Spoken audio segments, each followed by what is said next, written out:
Hello, gamers, and welcome to episode 11 of the Sounds of Stadia podcast. This week, we talk about the upcoming Game Awards, some of our impressions, and much more news relating to Google Stadia. So, without further delay, on to the show.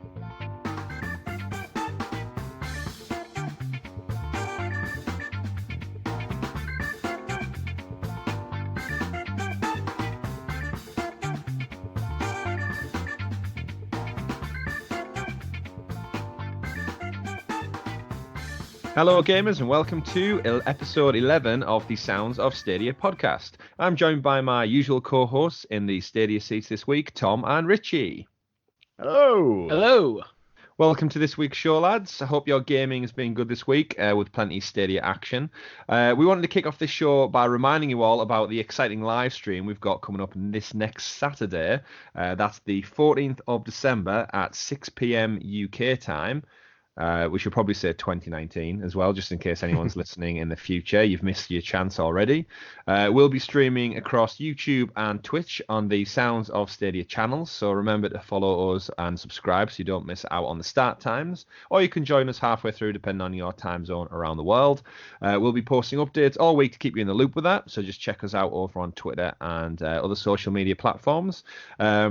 So if you have been waiting on tender hooks for the last few weeks to know what we actually look like, now is your opportunity to put a face to the name and finally witness how bad that we actually are all at video games collectively. Yeah. And we'll probably have some drinks and stuff in there as well. We do plan on giving away a special buddy pass as a special thing for viewers. So those of you who've been out there in the forums begging people for buddy passes, no doubt you've all seen it. People are desperately suddenly interested in Stadia now that it's out there and people have free codes to give away. So if you are one of those people, stay tuned and we'll have a special giveaway. Come on down. Mine off. With mine, you get my friendship as well. So I'll start the auction at 1 million. Oh wow! So so join us next Saturday, and you could purchase one buddy's pass for 1 million, or you could just stay along with the live stream, and hopefully you'll pick one up. We've got a really ingenious way of distributing that as well, so don't miss out. And I think we also wanted to just thank all the Stadia supporters out there who have been going over to patreon.com/Sounds of Stadia, signed up for the founders level for that small tiny amount of 78 pence and give us some support over there. So remember, if you like what you hear, you can jump on, give us some extra bit of support, which is really going to help us with future live content and push us to do more for you and more of what you actually want to see. So that's enough for the show updates. Stay tuned over social media.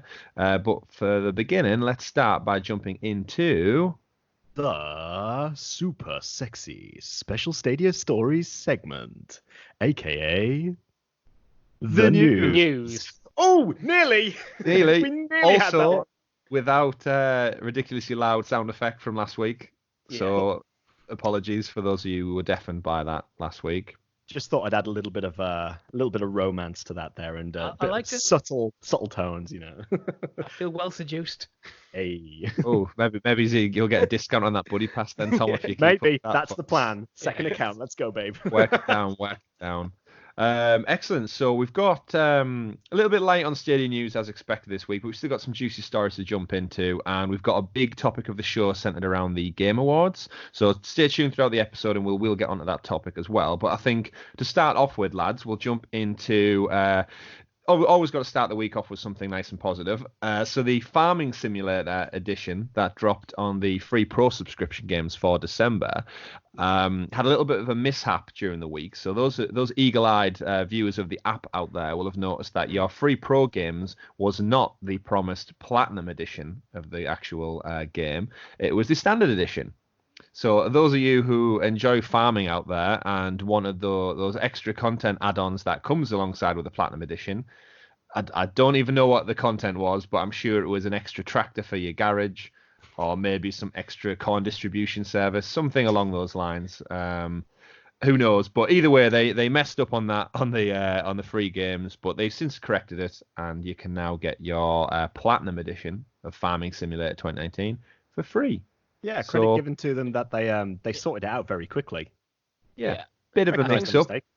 Someone at Stadia is probably a bit pissed that someone published the wrong graphic, but...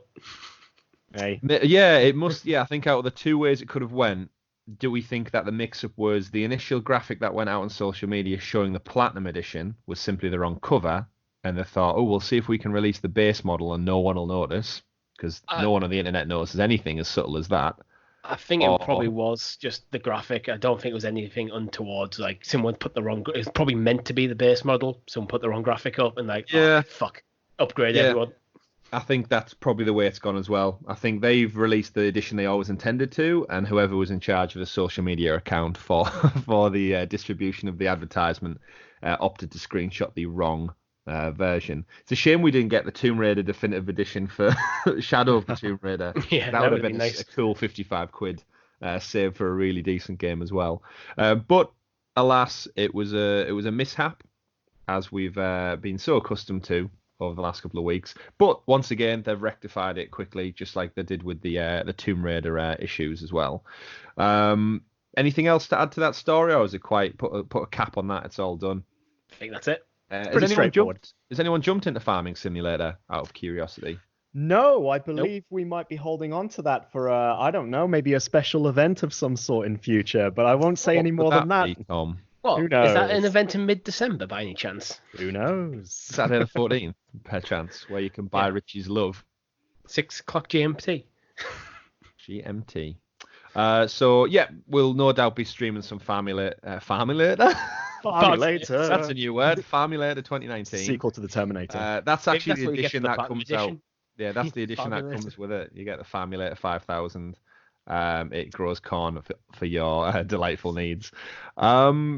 So yeah, Farming Simulator. Is anyone out of the three of us actually that interested in Farming Simulator? Maybe for some laughs. It's quite I'm a niche. interested because I have it, but that's it. Yeah, definitely. Yeah, I heard same somebody approach. got banned from some of the servers very quickly on Stadia because they thought it was a good idea to drive into other people's farms and start ruining things. So, it could be a laugh, but I hey. didn't realise it was online. There you go. Fine. Oh, now that makes it a totally different game. I'm getting Grand Theft Auto vibes from this game now. Racing Stealing tractors. destroying other people's farms, setting cornfields on fire. We This need to could get actually- adjacent farms and optimize it. Did we check the age rating for Farming Simulator? Is it an 18 R-rated? Gonna guess no. Yeah, you never know. That's how what's it called? Started off Plants vs Zombies. That was all just plants. But then And look where that zombies. ended up. So anyway, moving on to other more exciting stories. The Google Assistant is now available through the Stadia controller. So for those of you with an Android device who are familiar with Google's voice assistant, she is now built into your controller and can help with anything around your home. If you've got Google Home setups currently in place, turn your light switches on, turn your Christmas tree on, turn the heating on and off, whatever your desire may be. You can do it whilst you're gaming as well. Obviously, there's going to be some more integration that coincides with this over time. We know Google have already mentioned that you're going to be able to pull up YouTube videos, hints and tips, and you're going to be able to jump around through the Stadia interface using the Google Assistant. So, for example, hey, insert giant multi-corporational title here. Could you please play Tomb Raider on the Chromecast TV in the living room? And it'll pick up from there without you having to faff around and alter stuff using the good old controller. Have either of you two had a chance to try it out? I don't Richie? really have a Google Home set up too much, so I did a quick few Google searches and was like, okay, it's there. Yeah. That's about as far as I've went with it. I'm planning on going through the process over the holidays of upgrading my home a little bit with things like installing Google Home and a couple of other devices around the place as well. Also thinking about picking up a second Chromecast Ultra as well to hopefully mean I can jump quite seamlessly between room to room. So I haven't had a chance to try it out yet, but I'm hoping by the time that we get around to the holidays that, yeah, we'll give it a shot and can feedback after that. How about yourself, Chris? I've pressed it and I've asked it questions, and some things it does, some things it doesn't. I've got quite a good setup at home with the whole Google Home Smart setup. I've got several of the mini devices. I've got several Chromecasts already to the TVs. So I'm actually hanging off. Hopefully, Stadia's going to roll out to just standard Chrome sticks, which again, if I'm not expecting 4K HDR on the smaller televisions around the house, I hope I don't have to go out and buy specifically Ultras, because I've already invested in that infrastructure. And again, if it's just streaming the content, I don't know if they've officially said it's going to come to They've only Yes. ever mentioned Chromecast Ultra, so I wouldn't expect it to go up to the normal ones, to be honest. I'd hope so. I mean, if they can get it to play on a Chrome browser on a rubbish £99 Chromebook, I can't understand why it wouldn't be able to cast to a Chrome TV. Yeah, I But suppose it all depends on the hardware within the Chromecast, like a Chromecast itself. I haven't actually looked into the specs between the Chromecast and the Ultra itself, but surely as you say, if you can play it on a low spec computer or laptop, or even a crappy phone or tablet, then yeah, realistically, it might be possible. It's probably just the OS. it's the same. Yeah, it's the same premise. It's the same Netflix and everything streams from it. It does everything else the same. Just the Ultra does it in a better resolution. So Might be fingers something crossed. to do with the base Chromecast, how quickly you can send information from it to Google yeah, rather true. than the other way around. Yeah, I know there's no Ethernet port on the standard editions. Yeah. However, though, yeah, you can do it over Wi-Fi. So I suppose a lot of this is based on your internet connection. So fingers crossed, we'll probably hear some more about that in 2020. But yeah, that's just a little tidbit. It's again, we know these new features are going to be rolled out gradually across the Stadia app and the platform. So hopefully we'll see some more use and utilities out of the Google Assistant as time goes on. I read in other stories and other news an interesting article this week around anyone who purchased some additional controllers. Apparently the charging brick doesn't come in the box. So you just get your USB-C cable. What are our thoughts on that? So you don't actually get the power brick itself, the adapter No, to you don't connect it to get a power the socket. you don't get the plug essentially. You get the cable, but not the plug. I think this has been fine for like Sony and Xbox because you can plug directly into your console. You don't have that with Stadia, so I think this is a mistake, to be honest. But there's a lot of assumptions that people might be using this for portable tech, laptops, and so on as well. So like you can obviously whack it into the USB port in a laptop and it's going to charge. So maybe they're keeping that in mind. Plus, I'm pretty sure when you buy a new PlayStation controller, a new Xbox controller, you don't get any way of charging it on mains. You have, as you said, Richie, you've got to plug it into a console. So it's sort of like the assumption is there that you're going to have a computer or laptop anyway, or some other way, or nobody's. Correct me if I'm going to be wrong here, guys, but nobody's actually going to be buying an additional controller. Actually, no, this could be a problem because if you're only planning on buying the controller and not the Stadia package, then it could be an issue. Like a buddy pass user. Yeah, especially when this comes to Stadia base. Like, if you just bought the controller and then you get nowhere to plug it in. I still feel like enough people have some sort of way to plug it into a USB that it shouldn't be an issue. Yeah, it's an annoyance rather than a massive controversy. Yeah. I mean, I can give you some insight into why that may be. So, from my industry that I work in, the mobile phones, there's quite a lot of companies out there who also don't provide a power brick when you buy a modern mobile phone. And the assumption is that your previous generation mobile phone has a power brick already. A lot of people's households, no doubt, have several lying around in a drawer or a spare or a backup from their old device. I think previous companies, Motorola, who were owned by Google briefly before they sold them back off because they wanted to focus down their own pixel range. The Motorola devices also only came with a cable, and it's something to do. I know in Europe, in the EU, there are regulations about cutting costs around being economically friendly. Hence why Apple are finally going to switch over to USB-C cables if they've not already. I know they have for some of their iPad range. They're going to be doing that for their iPhones as well going forward. So it's all this eco-friendly kind of setup. And I think, you're right, Richie, in saying it's such a small... to be honest, I'm a bit cynical on this. I think, yes, it is more eco-friendly, but I think that is more of an excuse to justify cost-cutting. It's a bit of an assumption being made. And arguably, you probably shouldn't. If I opened up a box with a product in it and I had a charging cable, but I didn't have any way of connecting it to the mains, I probably am going to be a little bit pissed off with that. But... it's neither here nor there for people who already have the founders editions, the premier editions, and so on. But I can see that pissing some people off down the line. So who knows? They might add it onto the store. They might start including it as a standard. But it is a bit of an assumption. I think push comes to shove. Yeah, it's still not as bad as the 3DS XL, which didn't come with an AC adapter, and that wasn't standard USB either. Yeah, Nintendo was a dick move. For doing that. Easy Console, which you can only charge using this cable, doesn't come with it.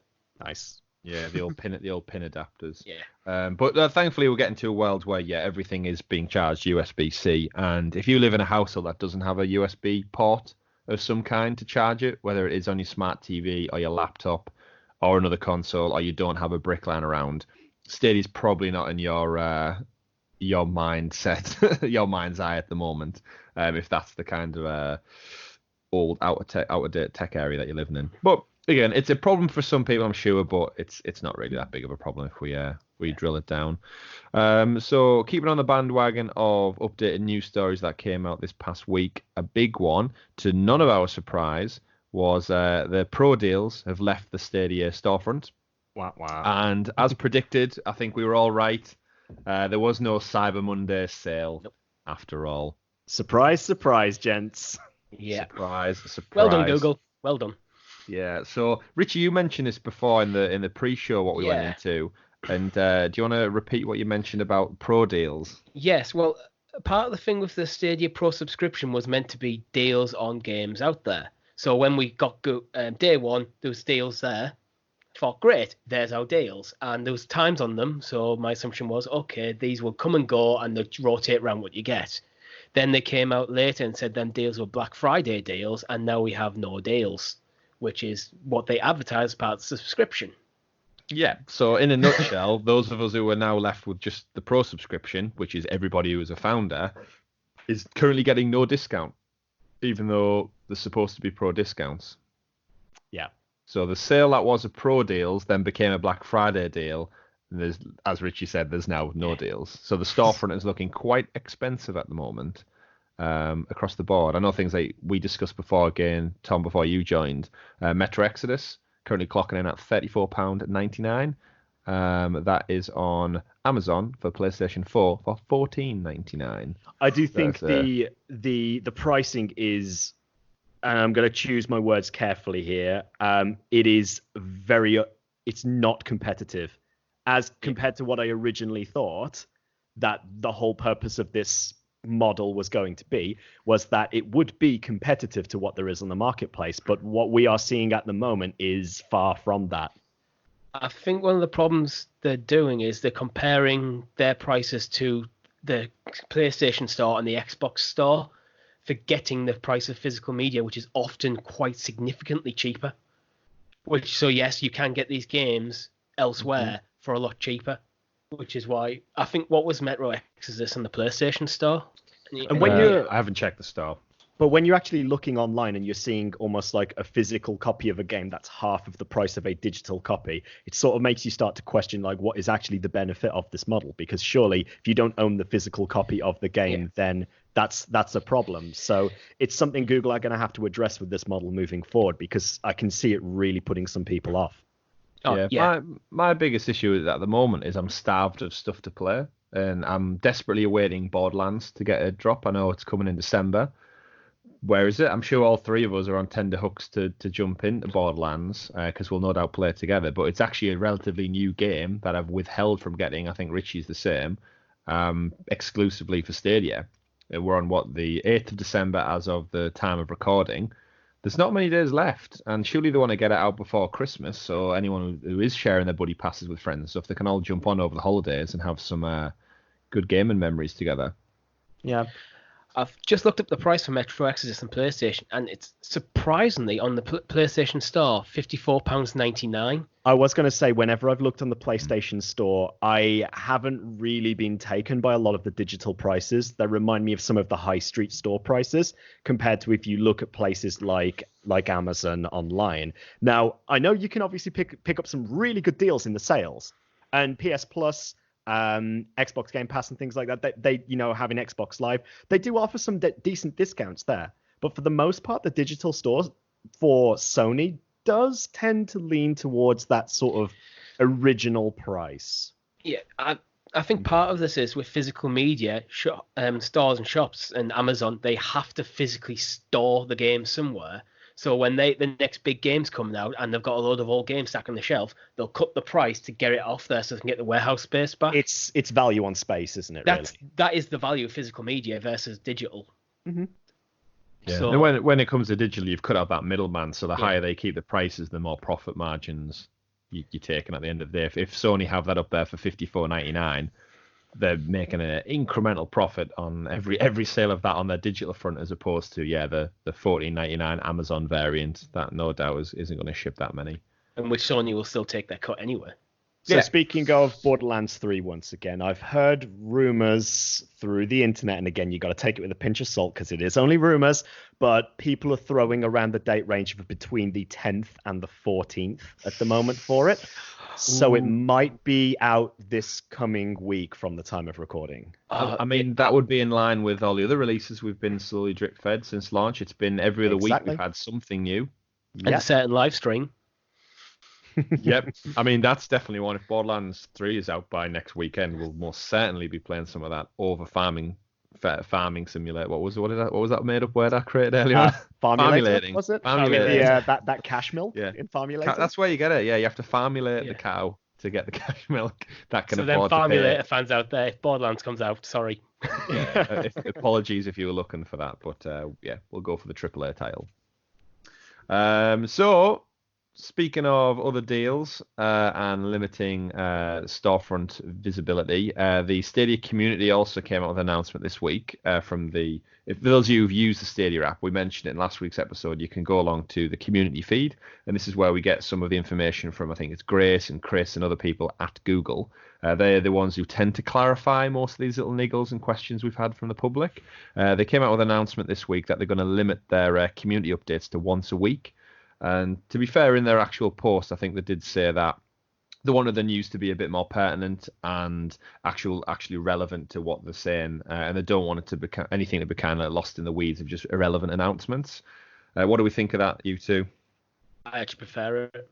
I'd rather just jump in, get a weekly update, know when it's coming out, sit there, 20 minutes, read through it, and then move on. Yeah. And imagine, on top of this, if anything big does happen, they'll have to be in front of it. But as routine stuff, once a week's fine. Once a week is reasonable, isn't it? You can't expect them to be giving us a play-by-play for every day of the week that things are happening. I kind of like the idea that they're just going to sort of like chunk it out because, as you said, Richie, it's something to read, first of all. And secondly, do you know what? Like, we'll digest it better, I think, that way. Things get lost in noise when it comes out daily as well. Yeah. Yeah, definitely. Other big news and such always comes out. If you're expecting, like, on a Friday afternoon, like, he's the rundown for the week, we're off. Catch you late next week, guys, sort of thing. Yeah, totally agree with that. So, yeah, not much, but again, I suppose as long as it's condensed into one initial announcement, they can get the news out there, and hopefully it'll take a bit more of the headlines too. So switching over to a nice little fun story, someone noticed in the Google Stadia app, you could jump into... I'm trying to think where it was again. So you go into the Stadia app, and they found a nice little Easter egg. Oh, cool. Can you two see this story at all? I have absolutely no idea. If you go on the Stadia app and you go to, I think it was terms of service, and if you go down where it's got the app version, if you double tap, or many times, triple tap, whatever it is, on the app version number, it comes with a little message saying, no magic powers here, winky face. Winky face. And that's actually a really good nod to Google, who we all know have Android. So for any of those of you out there who have Android phones, if you go into your settings and find your software version and find where it says Android version, most of you will probably be running on 9 or 10 as it currently stands. If you tap the Android version several times, you get an absolutely trippy psychedelic kind of letter P, which is for the Android Pie version, which they're on at the moment. And yeah, they've done them every iteration. So when it was Oreo, you double tapped it. One of them was a spider. One of them was a sloth.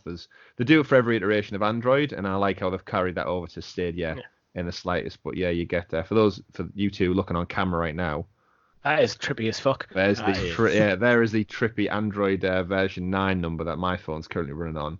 But yeah, it's just a little hidden Easter egg that Google always put into their Android versions. So check it out on the Stadia app, or check it out on your phones. And like I said, settings, software version, and just tap away. Those cheeky little buggers. I know. I think one of them was things away. I feel like one of the versions was actually a cat, and you tap things on the screen, the cat kind of hit them away from you. There's been some quite quirky ones over the years because for those who don't know as well, all the Android versions are ran off. It was named after desserts. So they've had jelly bean, they've had Oreo, they've had ice cream sandwich, and a bunch of other things. So, and yogurt or froyo, I think one of them was F. It's all alphabetized, so alpha, beta, and then from then, they all went into dessert mode. So maybe we'll see that with Stadia. Who knows?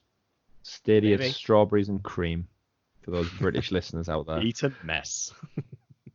Eaten mess. Speaking of mess, let's go into another game which launched this week, and Tom's played a little bit of it. Darksiders Genesis came out this week. To be fair, that was a bad segue because I've not played the game. I've not played the game. I'm just presuming through my lack of interest in this game that it's an eaten mess. So Tom, you jumped into Darksiders Genesis this week and give it a little test out. Give us your thoughts then. Give us a rundown. Yeah, from the get-go, graphically, really nice game, and it definitely plays like an action RPG, like Diablo, like Path of Exile. So it's really good in that sort of sense there. And the characters are still the characters from the Darksiders series, so it's all the characters people know from it. So you've got the two you play as are War and Strife. So the idea is you're playing as the horsemen of the apocalypse, essentially. That's the whole premise around Darksiders. You're playing as War and Strife. Now, I'm going to start off by saying here for everyone listening that this game is not for me. It's not. It's probably down to the fact that I've not played the other Darksiders games enough, but I played the first Darksiders game and I enjoyed it. I enjoyed the sort of like Legend of Zelda-esque feel to it in a sort of darker setting. I haven't played the rest of them though, so when I went into this, I was slightly disappointed by the tone of the game. It just seemed a little bit too cartoony, a little bit too childish for the most part. But it still stands up. It's a really good game, and do you know what? I'd probably give it another go further down the line, but perhaps not a launch title for me. Yeah, you've just hit on what I thought. I've played a bit of Darksiders too, and my thoughts are kind of the same as yours. Like the game, like the Zelda-esque gameplay, a few extra tweaks to that formula, which were interesting, but tonally, I found it some weird between trying a dark, gritty story and quite cartoony visuals, and it just didn't sync for me very well. You've got one character who's really dark and really gritty, that's War. And then you've got Strife, who I describe as basically a rootin' cowboy, yet he's one of the horsemen of the apocalypse. So I sort of felt like massively stretched away from the whole feeling of everything. Could just be me. It could just be me. To be fair, it sounds a lot better than the Horsemen of the Apocalypse in the famous X-Men Apocalypse movie, where you have one who could control metal, one who had flying purple swords, and I can't even remember who the rest of them were. If you could have flying purple swords, you'd take it.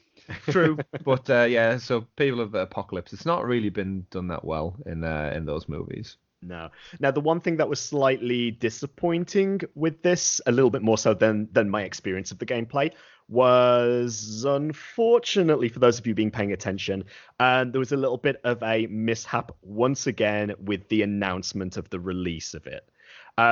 Long story short, the Google Stadia team decided to post out at 9 a.m. GMT, our local time, that the game was now available on Stadia. It wasn't released until 5 p.m. that day. It was 9 a.m. Pacific time. And that sort of sent people once again into this mad frenzy of what the hell is going on? Like, sort your shit out, Google, and all of this sorts of stuff here. Now, you can make amends for it, but when they do make a public post on a global platform that says out now on Stadia, like available in the store right now, you sort of have to think, right, I'm going to load up the store, expect to see it there. Nothing.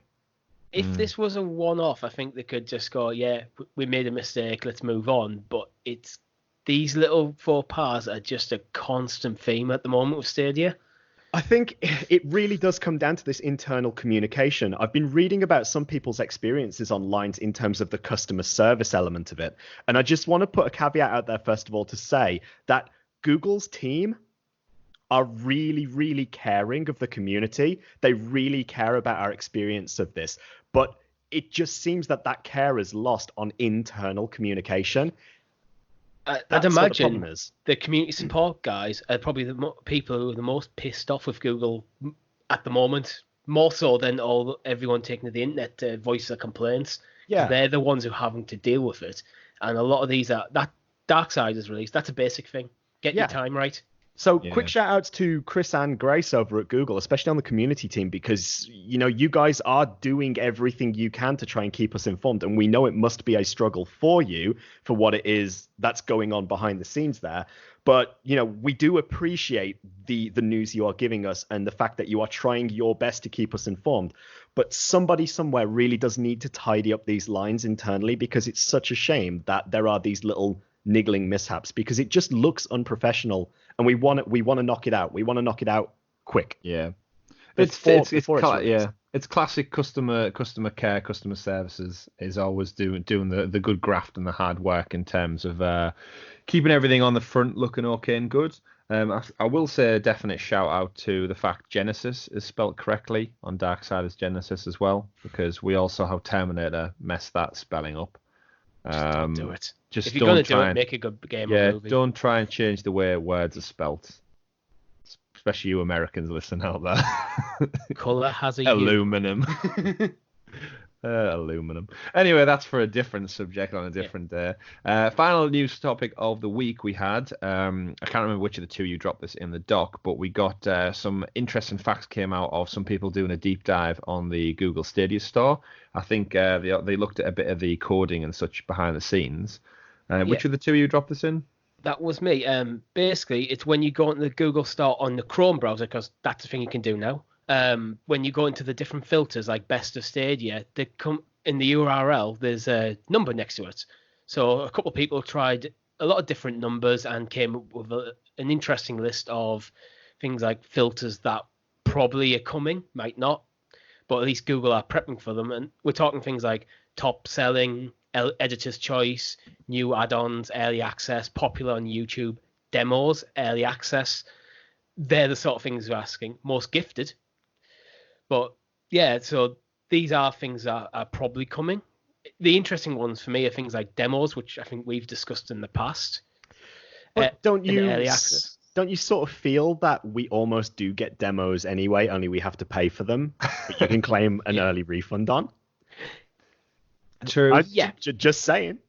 Like, if you got the cash to spare and you want to try a game out. Home crafted demos. Yeah, but quite often I think demos tend to be, if a publisher is making a demo, it tends to be a specific vertical slice to give you an experience of the game, where if you just jump into the first 2 hours and get a refund, often games take longer than 2 hours to really get going. Hey, at least you've not got to kill your time with a download. But that's a discussion about the pros and cons of demos anyway. But I saw this on a Stadia source article, so if you want to see the full list, go over there and have a look at it. Yeah. Shout out to Stadia Source, actually. They very quickly became, I think, our go-to point of call for all news articles. And I think Dan Wheeler seems to be the main editor of that site. Yeah, great work so far, Dan. Well, this is actually an article written by Dan, so... Yeah, I think he is the go-to guy for all the news. But yeah, very concise, very on point, and you seem to be getting a lot of decent, timely news out there. So keep that up, because it makes our job a damn sight easier.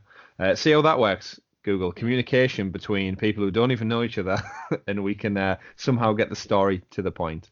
The nice thing Dan's actually done is he's linked every single one of the things he's found, so it takes you straight to the Google Stadia page, Google Stadia page, the blank, and it just has the heading, but there. Oh, yeah, that is some top-rate journalism there, Dan. So well done, keep it up.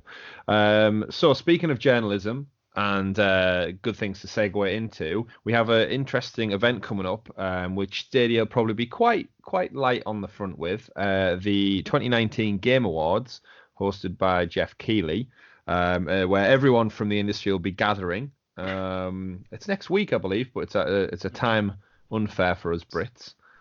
Is it next week? Yeah, I think so. 14th, maybe. Is it next Saturday? No. It's on. I think. In UK, it's on the 13th, but I think it's something like 1 o'clock in the morning. It is, yeah. It's live December 12th in the US, which translates to coming out on the 13th over here. Right, so we'll all be tucked up in bed dreaming of Google Stadia by that time. But yeah, so what we thought we'd do for the topic of the show this week is we'd actually give you a rundown of our thoughts and opinions on all the games that have came out in 2019, and we'd break down some of the categories that were best suitable to actually discuss. We are well aware, before anyone points it out in the comments or feedback, that we haven't played all of these games. Unfortunately, we do have careers and friends and family and such that we like to spend time with. So as much as we would love to dedicate our entire lives to playing these games to give you a good in-depth review, just take it with a pinch of salt that our opinions are based on things we've seen, things we've read and witnessed, and used feedback and stuff. But hopefully, as a collective, we'll be able to give you our impressions on the particular topics. So, Game Awards. Did you have something to add there, Richie? Yes, we also have to pay for our games ourselves, so that is true. Yeah, until we get exclusive access to all the content, yeah, it's also a costly hobby. Yeah, if you want to help us buy more games, go over to patreon.com/Sounds of Stadia. Yeah, and donate £1 million. To be fair, if anyone buys Richie's name next week on the live stream, we'll quite happily all leave our jobs. I'll buy a Stadia Premier Edition if you do it. As soon as the money clears. Deal keeps getting better and better. So, Game Awards. We'll start off with them. We'll go through the categories. You can all view these yourself and still vote. You do actually still have time to vote on the Game Awards. If you want to head over to just thegameawards.com, you simply sign in, create a free account, and you can just, vote for your favourite categories. So, starting off with then, we'll go from the big one at the top. Game of the Year, which is classed as recognising a game that delivers the absolute best experience across all creative and technical fields. And the nominees are Control, Death Stranding, Resident Evil 2, Sekiro Shadows Die Twice, Super Smash Bros. Ultimate, and The Outer Worlds. Okay, I'm going to start this one off. Of those titles, I have played one of them, which is Smash Bros. Ultimate. Now, I said pre-show that Resident Evil 2, it's a remake of an original. Now, I've not actually played it again. I love the original back in the day, but the other games, I was shocked by this list for Game of the Year this year, to be completely honest with you.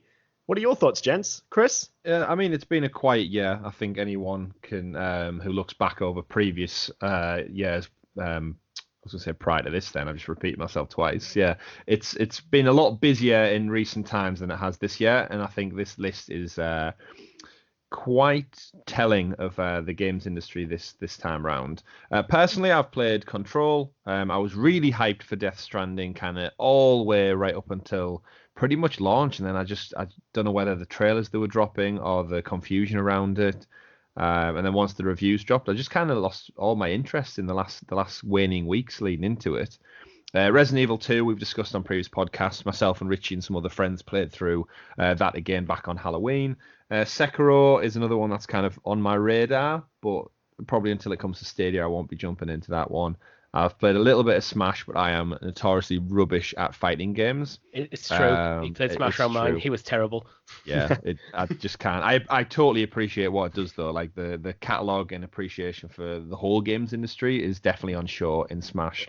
Although that did come out last year, so it makes this list by a caveat that the Game Awards has a cut-off point somewhere in mid-December. Or that might even be earlier than that. Hence why there is no Jedi Fallen Order, to no doubt mine, Tom's, and now Richie's dismay, because that, in my opinion, would potentially steal Game of the Year on my own personal rating.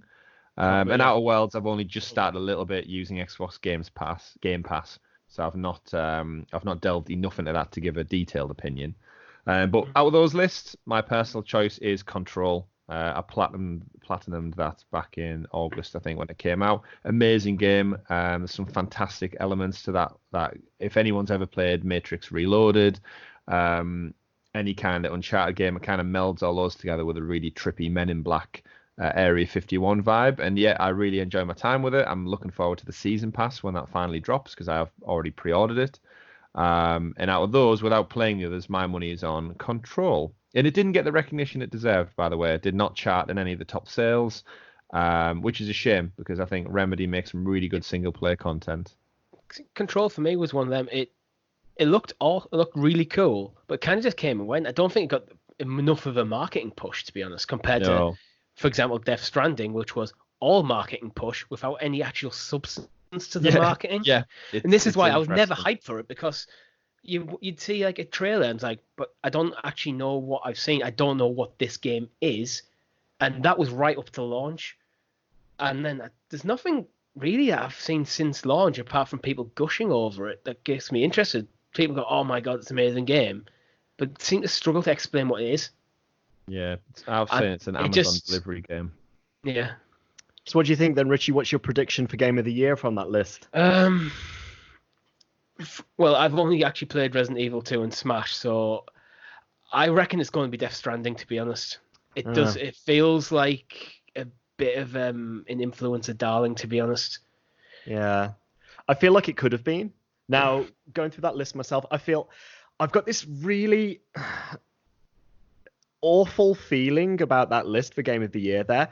Like, I get the Resident Evil series is really good, but I don't really think it's fair to be putting remakes of games into this category, because if something like Resident Evil 2 wins, then chances are probably most of the developers out there are going to jump on that bandwagon. Sorry, not the developers, the publishers, the publishing companies. They will jump on it and they'll say, let's remake hundreds of games once again, because clearly people are only interested in them.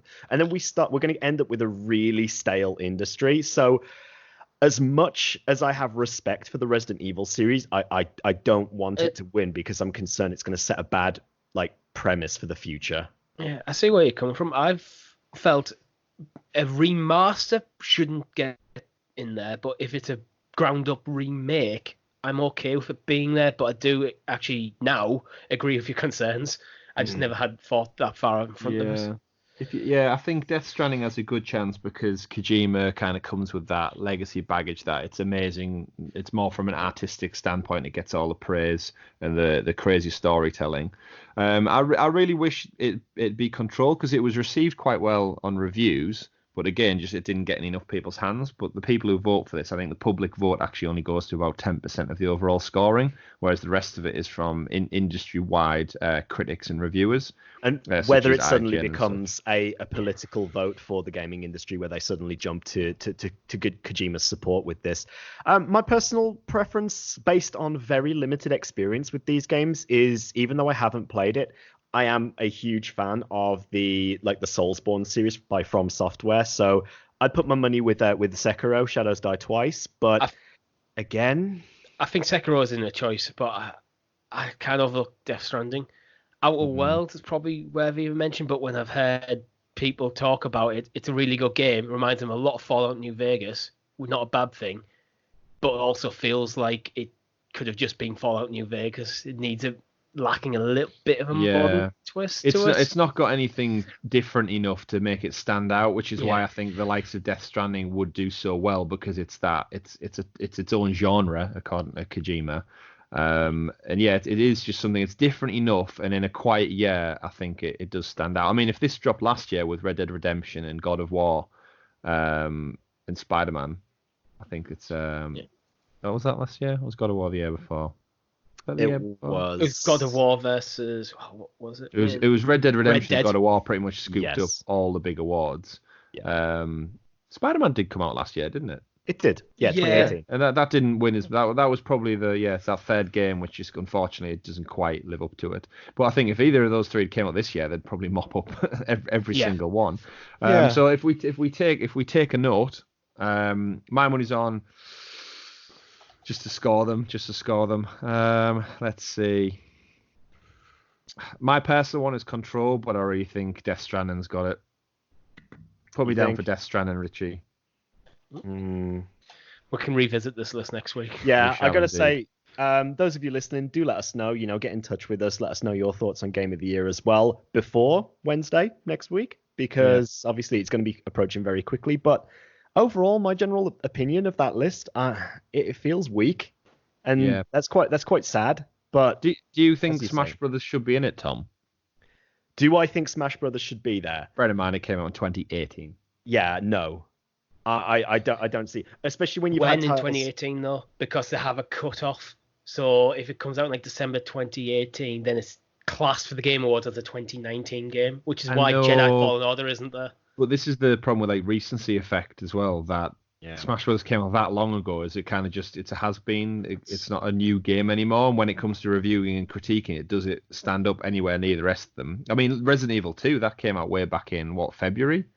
Yeah, Smash is a that's great lucky game. to still be in the conversation. Yeah, it is. It's a shame. I'm surprised it's on there, to be honest, in Game of the Year. You've got other games that came out: Far Cry New Dawn, 15th of Feb, Metro Exodus, which a lot of people have talked about and had a chance to play in Stadia now. You've had, the awful launch of Anthem, so I won't even go there. Oh yeah, that was a thing. That was a thing. Devil May Cry 5, the 8th of March. You've had The Division 2, Borderlands 3. There've been a lot of games this year, realistically. I'm just... I think Game of the Years are definitely there's a specific type of game which tends to win, and it is usually the big character-driven AAA exclusive story-based thing that I think they look for. It's similar to movies. It's never necessarily the blockbuster movies. If we look at all the MCU ones, they're trying to push Endgame for I think Oscar nominations and stuff, and Robert Downey Jr. to win Best Supporting Actor and such. It's very far and few going to happen because people think, it has to be a classic like Sundance Film Festival, like specifically.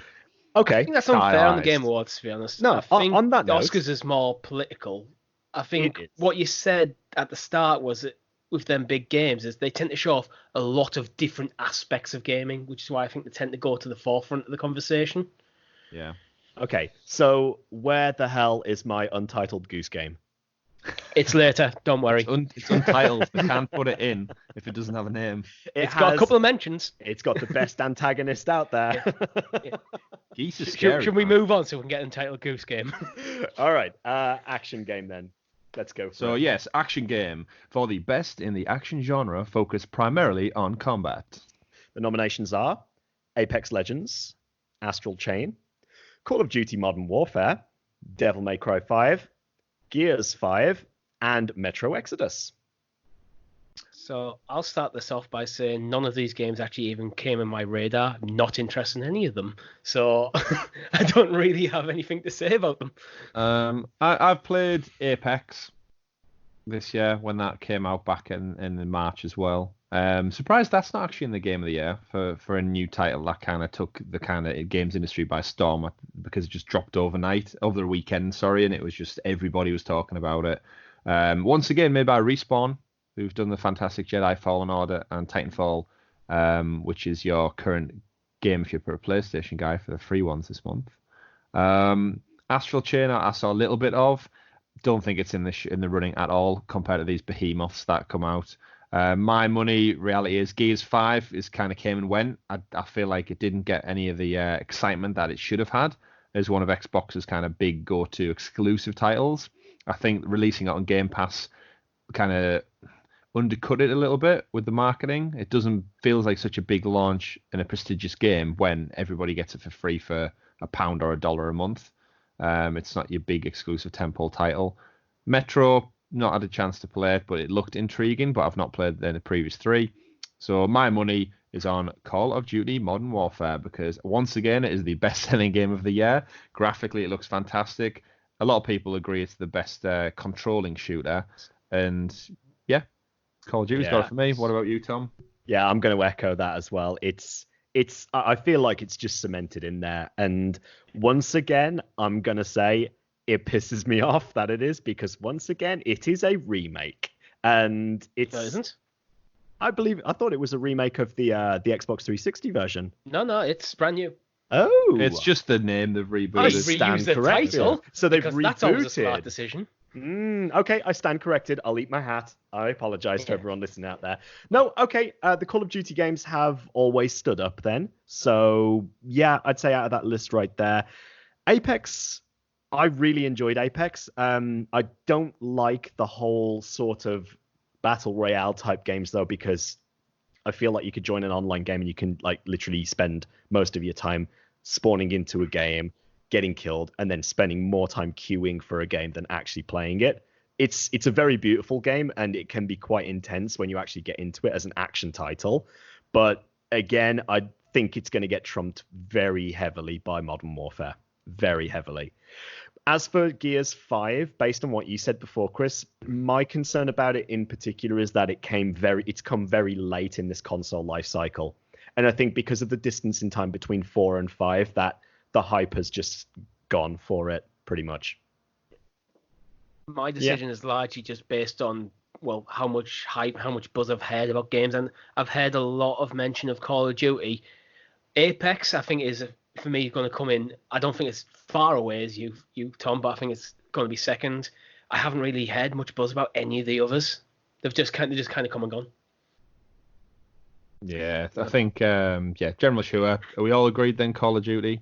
I think so on that one. Yeah. Thing is, it's got enough marketing and kind of power behind it that I think by default, the rest of them would have had to do something really, really special to steal the action game of the year. But again, we never know. We'll see. But we've got all of our coins on Call of Duty Modern Warfare, which Tom's now going to go check out because he was under the impression it was just a remake. Yeah, I think I'm going to have to. If it is a reboot of the franchise, then I might give it a go, because I did actually, for what it's worth, I don't usually play Call of Duty games, but Modern Warfare was one that I did sit down and play the entire campaign of. Yeah. Modern Warfare is definitely a throwback to teenage years. I used to really like the Call of Duty campaigns, but as it went on, they just got less and less, and as they put heavier focus on the multiplayer. And I'm not a fan of multiplayer shooters, competitive shooters, so I just wasn't that interested.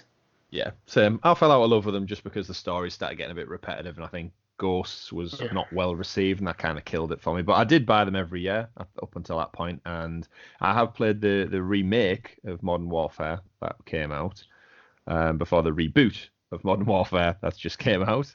I almost got a platinum on that, actually. Not confusing at all in any way. Yeah, not at all. But either way, yeah. So that's that. That's all of our rings in the hat on that one. So we've all voted for Call of Duty Modern Warfare. Taking it on to the next subject, we've got the best action and adventure game, which is for the best action adventure game combining combat with traversal and puzzle solving. So this goes to Borderlands 3, Control, Death Stranding, Resident Evil 2, Legend of Zelda: Link's Awakening, or Sekiro: Shadows Die Twice. For the second time. Action adventure. Combat with traversal and puzzle solving. I look at Borderlands 3 and I think puzzle solving. Is there any puzzle solving in this game? Not really, but there's a lot of quests, so it's a lot of like figuring out where things are, but I don't really see that as being puzzle solving. I love Borderlands 3. Like, I played it PS4, and I still am playing it when I've got the chance to, in between playing everything else at the moment. But I'm gonna push Control again, because that game is quite, in terms of what it defines there as an action adventure, it has ample action. It very much is an adventure game. It tells you a great story from start to finish around a very sci-fi kind of background. If anyone's seen Men in Black, it's got very good vibes around that, about a business that clearly deals with the extraterrestrial or creepy sciencey kind of stuff. In terms of traversal, you literally have powers that help you get up and down in a Metroid style. As you unlock new powers, similar to Jedi Fallen Order, actually, you unlock new areas, and you do have to use those powers to solve puzzles, similar to Zelda Breath of the Wild, where you can move certain elements around the room to unlock new areas. And it's, in terms of hitting that kind of demographic, Control for me through and through. Is that your prediction of what you want to win? That's one I want to win, but also this is the one I don't think it'll get Game of the Year, because it's not as big as the other ones in terms of the kind of impression they've left on the industry. But I do think in terms of this specific award, I think it has a good chance in for this one. So I'm putting mine down on that, Richie. For me, I'm actually quite biased on this one, because Link's Awakening is one of my favourite games of all time, and the new version does hold up very, very well. It's just way too expensive for the size of the game. They basically took a Game Boy game and made it a AAA Zelda, but didn't really expand on it. So I don't think, as much as I would love it to pick up the award, I don't think it will. Right, I'm actually going to go with Resident Evil 2 for this. I don't think it will be Death Stranding purely because I think Death Stranding will get Game of the Year, and I think people will be wary of just giving everything to Death Stranding when it isn't that. It isn't a God of War. It's not head and heels above the competition. Yeah, agreed. And just to clarify, for Tom's sake, Richie, is Link's Awakening a remake or a reboot? It is a complete ground-up remake. Right. Did you get that, Tom? Yes, I caught that, Chris. Good, Death good. Stranding is the one that stands out for me in this category because the whole premise of the game is you have to make these deliveries in a world that is non-traversal. Like, it is very difficult to get from A to B. The whole idea of the game is it's a social comment on, will people in the same world, will they work together to achieve a common goal, or will they stand in each other's way? And Stand in each other's way. yeah, so when people first started getting into the game, there were a lot of people who were bridging gaps and making it very easy. So as soon as you come out the door, you've got to ramp up a really tall cliffside, essentially, that will just help you get to the delivery point so much easier. But now it seems, I was having a conversation with some friends last night, that now that the initial people have finished playing the game, it's like they've gone back to a new game plus or started a new character on it or just a new playthrough. And now people are hijacking vehicles and blocking the paths instead. So it's gone very much the opposite way. But just thinking about the category, like looking at traversal and puzzle solving alongside adventure, maybe. But I'm going to throw my hat in with Chris. I'm going to say, based on what Chris has said before, I'm going to put my money on Control. Yeah, you do. It just sounds like the kind of title I would expect to win that. And I feel kind of bad for Kojima because he's obviously put a lot of his heart and soul into Death Stranding. And I think it might come down to the two of them. But I'm going to be fine. Kojima will be fine. Yeah. I think for me, the reason I go on Resident Evil is because if you look at the description, combat, traversal, and problem solving, that is Resident Evil summed up. But it's a remake. Yeah. So this is where, again, if you got to think of the people who are voting, how do they take that? And I feel like people who are critical in the industry who do reviews for big gaming sites, I feel like they would be a bit more conscious of it being a remake. Because again, those puzzle solving things, they weren't designed anew by this team. This is rehashing stuff from 15 plus years ago. So does that deserve an award? I understand it's built from the ground up, but the actual puzzle element and the map layout and everything, it's pretty much like for like. So I feel like something as specific as this category, I don't feel like it would deserve it, in my opinion. I'm going to leave my prediction as is, but I wouldn't be surprised if you're right. Well, we shall see. I literally don't have a skin in the game, so well, the only one I did is that I pretty much outright dismissed. So. Yeah. So moving on, next category is for art direction, for outstanding creative and or technical achievement in an artistic design and animation. And the nominations for this are Control, once again, Death Stranding, once again, Gris or Gris, Sayonara, Wild Hearts, Sekiro, Shadows Die Twice, again, and Link's Awakening, again. So my personal one, what I like for this one is Sayonara Wild Hearts, because that stuff, that if you've ever seen that or watched a Let's Play of that game is trippy as anything. It's a constant, fast-flowing, art-designed one. And yeah, if you watch that, it's got some amazing beaty music with it. I wouldn't be surprised. That's actually just a shame it's not in the audio design one. But yeah, you go from being on a bike to running and just plowing through this constant world that's coming at you. And it's just, it's absolutely colours and everything blended together. And if you took that whilst on acid, you would die. Is that true? That's the recommendation. That might just be the acid. Trippy stuff. Like, that game makes you feel like you're on acid. I do feel like, though, because it is a smaller title and very few people have played it, it will go to one of the clear two big hitters in all these categories, which is going to be Control or Death Stranding. I feel like from an art direction, Control does more different than Death Stranding does from what I've seen. So again, my money's on Control for this one. For me, I kind of agree with what you're saying with Death Stranding. Death Stranding looks like a very, very pretty game, but in a quite safe kind of style. Yeah. It just looks very good. Control is a bit more stylized, but I'm personally going with Link's Awakening. Which I think, in terms of a remake category, I totally think remakes are fine for this one, because art direction, it's been totally altered and changed and made to look like a 2019 game. Yeah. And I think this art style in Link's Awakening will be timeless. I think in 20 years' time, that kind of will hold up. Okay. It's interesting you say that, because that was one of the reasons why I was put off getting the remake. I didn't like the sort of... Price was never an issue, not with a Legend of Zelda game. They could sell it to me however they want, but it just felt like they were like these clay blobs, or almost like these little 3D things. I loved the 2D element of it, and 2D pixel art and so on might start to get a little bit dated, but I just looked at it and I don't know. I didn't really feel the character designs for it. I loved the world. The world was beautiful, but the characters just sort of got lost on me. I was with you when I first saw the initial trailer, but the more I saw of it, the more I kind of fell in love. It reminds me a bit of Wind Waker, because everyone hated the art style initially, and of all the Zeldas before Breath of the Wild, that's the one that held up the best graphically. Yeah, and I think there is elements of Link's Awakening. That's why I think a lot of people saw the charm in it. Yeah. So. Okay.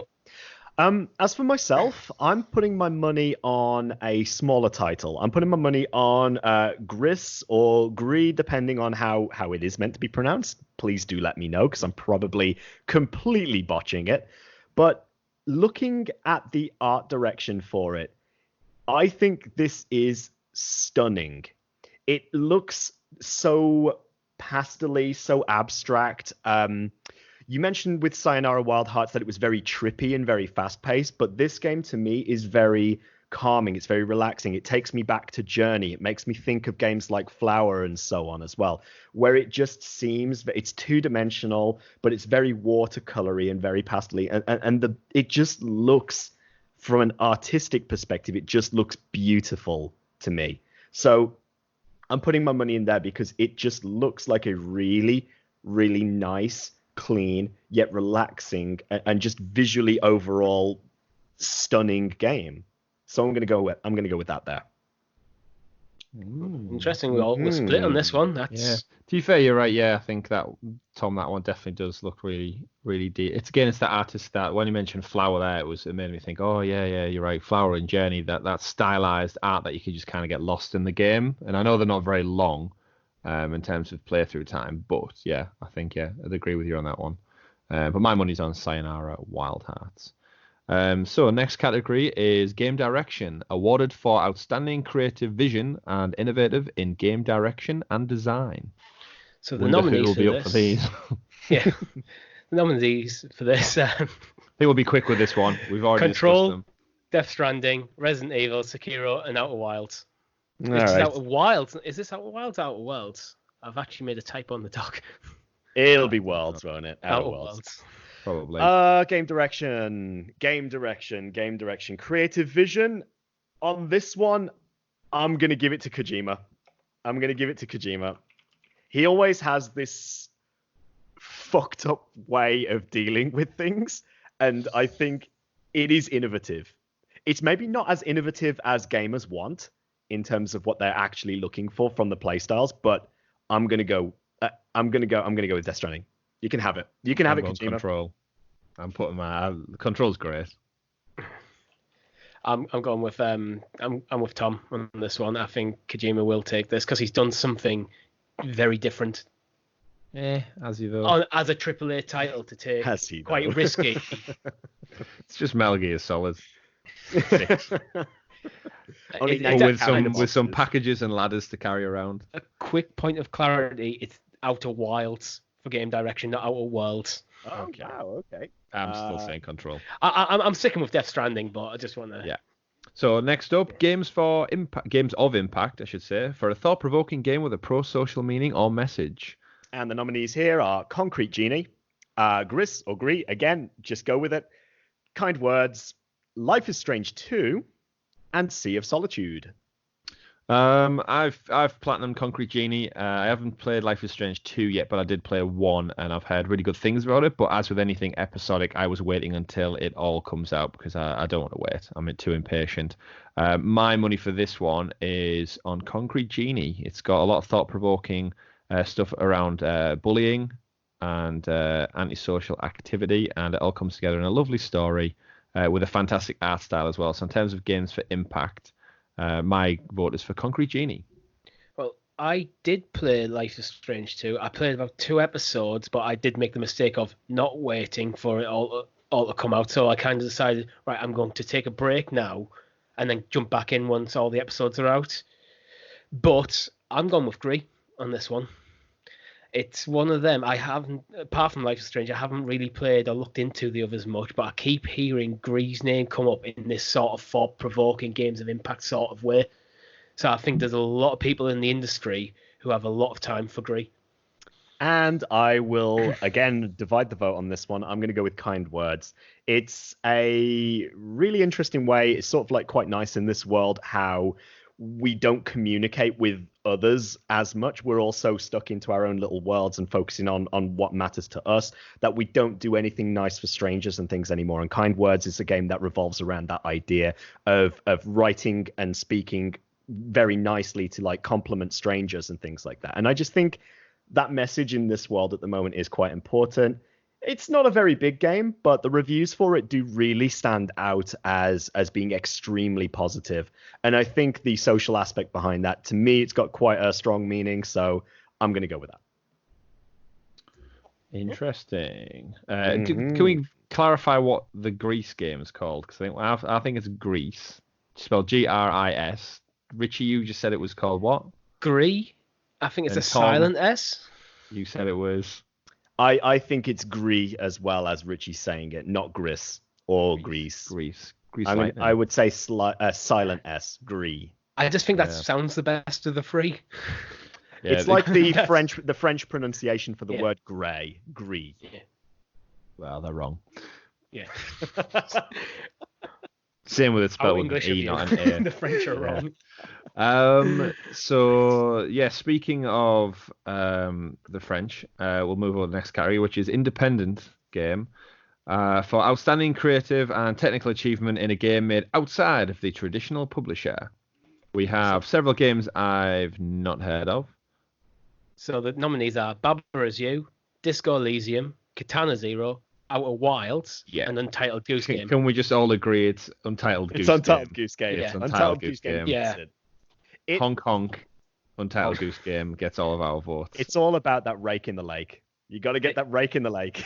I haven't played it, but I want it to come out on Stadia. That's a game I'd love to have on Stadia. It's a very, very short game. Like, you can maybe get like a few hours out of it at tops, but I've watched the development of this game through its initial creation when I first saw it on Reddit. Yeah, from egg. From that golden goose egg all the way up through to, let's be frank, for an indie title, it has had a massive impact on the gaming industry in terms of its popularity. Like, the feedback has been fantastic, and it's literally created a meme. It has generated a meme. So it just looks fun. Yeah, it does. Simple. Yeah, pissing people off as a goose and the ability to honk and waddle around. Who wants more? Like, forget Death Stranding. I've seen so many like T-shirts just in various styles with just like instead of like a political message just says honk. Honk honk. That's what it's all about. That's what it's all about. That's exactly what it's saying. It's all about that honk.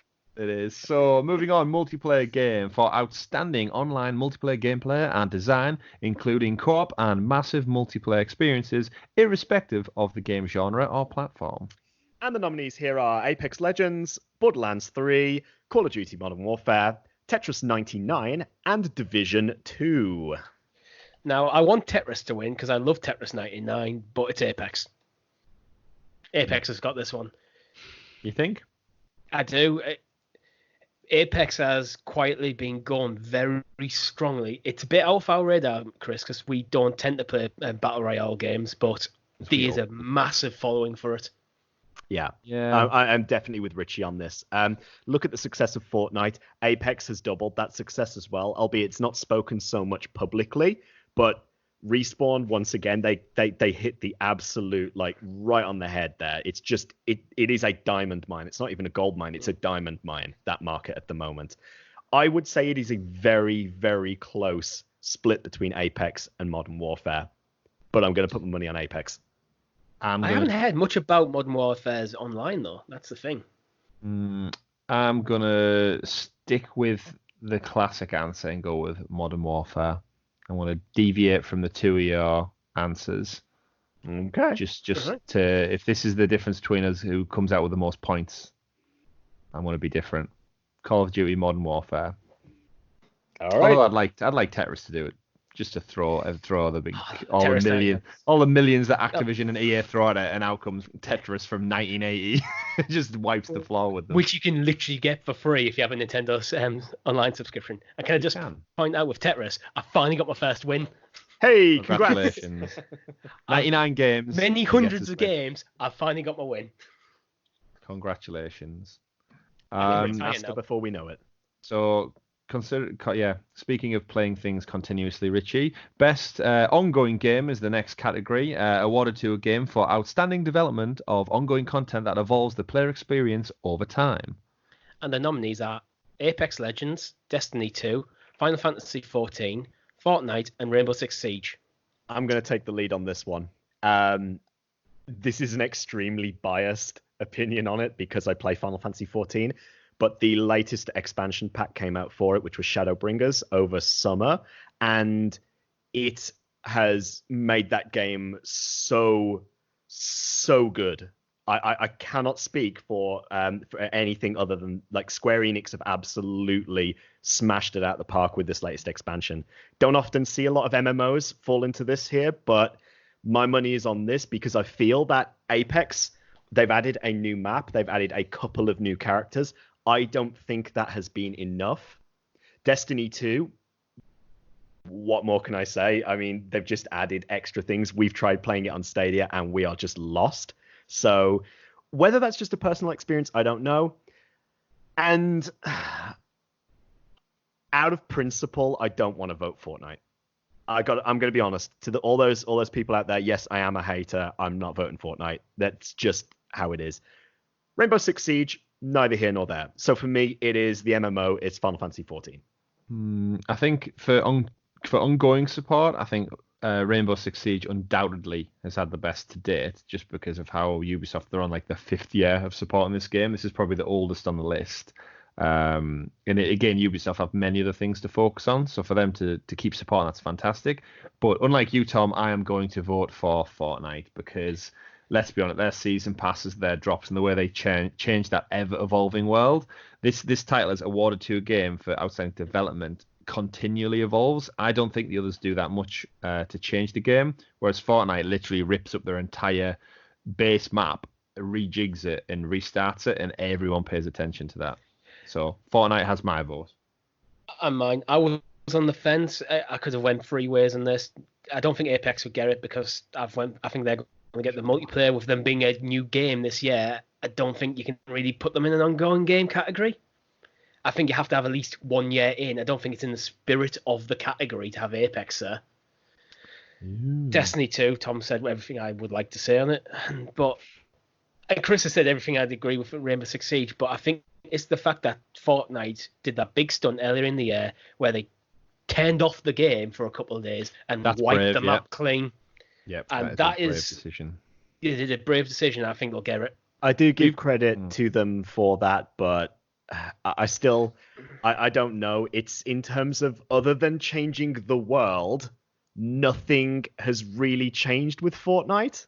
Tom, are we forgetting that Keanu Reeves was in it? That's nice. That's really nice. But it don't doesn't forget change that Thanos was also in it earlier in the year when Avengers biggest game.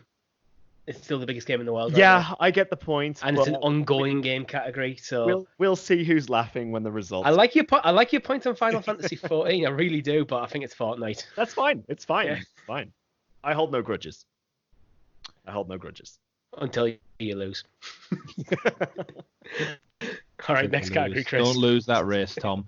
Speaking of racing games, the next category is the sports and racing game for the best traditional and non-traditional sports and racing game. And for this, we have Crash Team Racing Nitro Fueled, we have Dirt Rally 2.0, we have Football Pro Evo 2020, and we have F1 2019. Finally on the list, I don't know why I hesitated there, FIFA 20. Finally on the list. My money's Crash Team Racing every day. Do it. Didn't Crash have a bit of controversy regarding loot boxes and things like that? It's so good, it doesn't matter. For a lot of people casting the vote, I think it probably will. So while I might want TI to win, I'm not convinced it will. I don't know. I don't want FIFA or anything to win it. I don't think Formula One's got enough of it doesn't receive enough critical acclaim within the games industry, whereas I think like Crash is just so...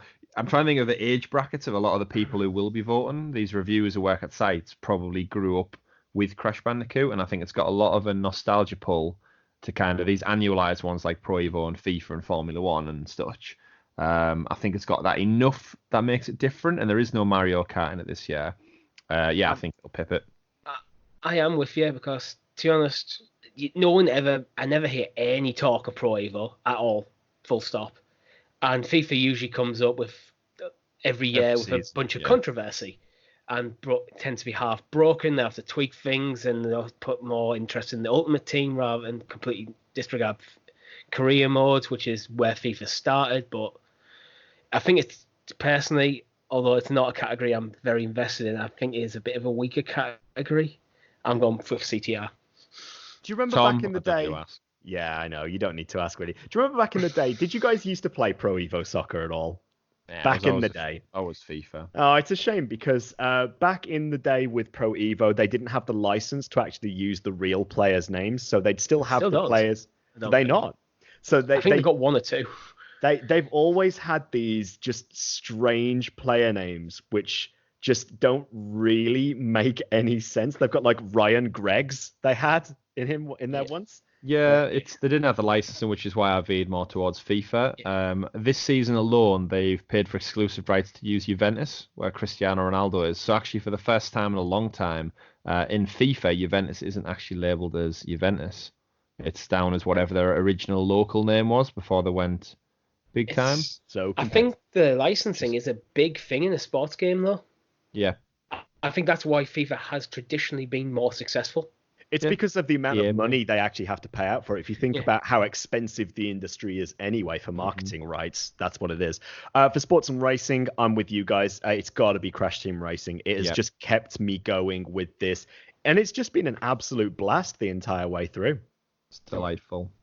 Such good music as well. I think it would have been head and heels if it wasn't for the microtransaction stuff, but I still think we'll win. Yeah, I don't think that'll have an impact at this point. The people who have played it and reviewed it, I don't think it'll have stuck long enough to see the microtransactions come into it. And then final category then, we won't cover the ones that we have that little interest or knowledge of. We won't cover those. So finally, for the best VR and AR game, for the best game experience playable in virtual or augmented reality, irrespective of the platform. And the categories are Asgard's Wrath, Blood and Truth, Beat Saber, No Man's Sky, Trover Saves the Universe. Any of you played any of these? I've played no, Beat Saber. But I've heard really good things about No Man's Sky, like how it has changed the original game, which obviously didn't do very well. Fair play to the development team behind it, that they've really stuck with it and they've made it into a relatively successful game. But I'm really going to struggle with this one because I don't have much knowledge of this category. The only two that stand out to me there are Beat Saber and No Man's Sky. What is, in your opinion, has the best gaming experience right here? I'm going to go to you, Chris. What do you think? So I've not played Trover Saves the Universe, but I have played some of the Rick and Morty game, and I've also got the platinum in the Accounting Plus game, which is by the same people. It's the Roiland people who made Rick and Morty. I totally appreciate the humor. It's so funny. I've not got around to playing it yet, though. I've played a little bit of No Man's Sky when it launched, actually. And I enjoyed it, to be fair, when it launched, but the false promise that this should actually come into probably one of the ongoing game categories, No Man's Sky, the way they keep iterating on it. My I've seen a little bit of Asgard's Wrath. It looks really good, but it's not on PSVR, so I've not had a chance to get around to it. It very much looks like Skyrim in VR, where you can just grab people's heads and stab them and throw them about, and so very, very medieval fun by the looks of it. Even though it's Asgard, so it's based on Vikings, so it's not medieval. But Blood and Truth in particular is phenomenal. It's very much like it's the people who did the Getaway game. Yeah, Okay. really feel like you're in the thick of the action, explosions, shooters, typical classic heist movie, a bit of race, and it kind of covers all VR tropes that you want. Feel really badass shooting people with that. However, as good as that was, Beat Saber, hands down. We're going Beat Saber, because that is just arcade fun.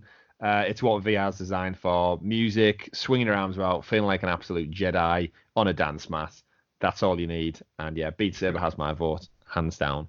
It's also the best-selling VR game every month, ever. Yeah, I think with No Man's Sky especially, I think it's how many people, when they brought out its VR edition, jumped back into it after the initial experience. I think this is as a category, I think it's going to be hammered a lot by the concept of it being VR. There's a lot of people like go, unless you're serious about casting a vote for the Game Awards, are you going to sit down and play all these games? I think most people are going to vote for the game they played. I think that's Beat Saber. Yeah, it's a very niche experience, isn't it, to say that, like No Man's Sky, the virtual reality aspect of the game. So without having experience of playing any of them, I have to go again with exactly what you've said, just mirroring what you've said right there. It's what I've seen on YouTube. It's what I always see the adverts for, the Facebook videos and so on. It's got to be Beat Saber. It has to be.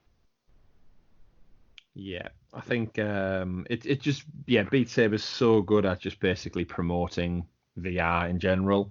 It's got my vote, hands down. Right, that I think wraps up on all of our categories. There are a few more, but as I mentioned, we won't go in them. And from a timing perspective, we are into the 1 hour 20 mark, which makes this the longest episode yet by quite a margin. Blame Jeff Keighley. Blame Jeff Keighley and Kojima for bringing out games that we can talk about forever. But hopefully you've enjoyed listening to us discuss our thoughts. The Game Awards is on the 12th or 13th, depending on your local area. So feel free to tune in and watch that. And remember, you can still cast your votes over on the Game Awards website. No doubt we'll be discussing anything that was covered during the Game Awards come our live stream next Saturday. And it'll be on our podcast the following day. We record on a Sunday. Anything else from you two gentlemen regarding the Game Awards? Have you got any shout-out expectations? I personally think there's a new Crash Bandicoot game rumoured to be dropped. In terms of... Just the show overall. So aside from the actual categories, there's also rumoured to be about 10 announcements. Ooh. Will we be seeing a new Batman game? That has been confirmed. Okay. Well, we've also got a Sony State of Play next Tuesday, so... Which is where Resident Evil 3 will be. Yeah. So in terms of Game Awards, I'm hoping Rocksteady are going to finally reveal what their Warner Brothers based thing is going to be. Is it going to be another Batman game? If it's current gen, they've got to get it out now. Do you think we'll get a little bit more info from Bethesda on Elder Scrolls 6, Richie? No, not yet. I think they've got Starfield first. The important thing that was a teaser goal. We're working on it. That was it. Yeah, the important thing is, do we think there's going to be any Stadia news? I don't know. I feel like Google are going to be the elephant in the room, if anything. The absent child who's. I kind of hope. Yeah. It'd be a good power play for them to get their name out there in this sort of event, because they haven't actually got anything on the list. Exactly. You can't miss out. Surely you can't be part of the industry and miss out on the Game Awards for that industry. So. You know what would be awesome if they went up, and went, Doom Eternal got and this is not going to happen. Doom Eternal got put back. Here you go. They turn around and announce now. that every single winner from the game of the Game of the Year, like the Game Awards, every single winner is released on Stadia. That would be awesome. Now, right now. We're going live! Right now. Yeah, so hopefully we'll get some exciting stuff and some exciting news for next week. But it is a hidden Game Awards category in the store. Well, who knows? We'll find out soon enough. But that is everything we've got time for this week's show. I say time. We've already far surpassed that. Thank you to everyone out there who's listened this week. Remember, you can find us over on all major podcasting platforms. And now, as mentioned last week, you can find us on Alexa and Google Assistant. So maybe you can even ask your Stadia controller to play Sounds of Stadia. And it'll hook up and start blasting that out in your home.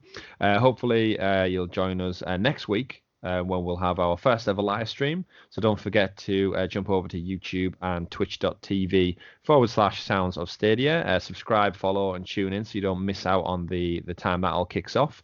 It is Saturday, 6 p.m. UK time.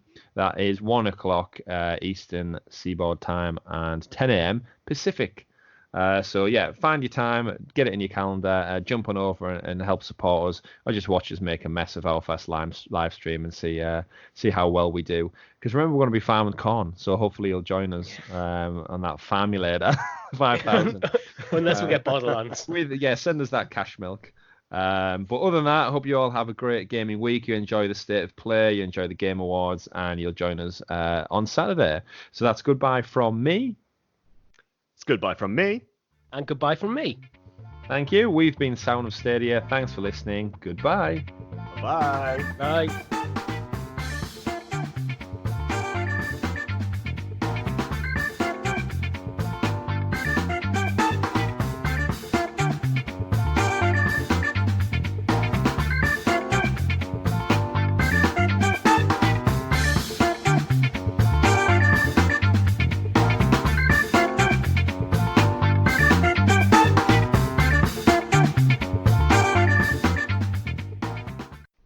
Hong Kong.